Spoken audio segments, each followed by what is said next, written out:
Sa mababaw na bahagi ng dagat nasisisid ang mga ranga-ranga. Tinatawag din itong saang dahil sa animoy mga sanga na nakikita sa palibot ng kabibe nito. Ang kadalasang bagsakan ng mga ranga-ranga na nasisid ni Noah, ang restaurant na ito sa Puerto Princesa City sa Palawan. Tinatanggal pa natin yung butuka para matanggal yung mga buhangin, mga lupa-lupa.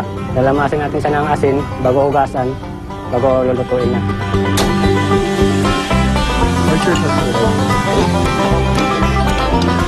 Tinimplahan ang mga sikretong pampalasa. 85 pesos kada order. Perfect daw na appetizer. Masarap siya. Hindi nakakaumay.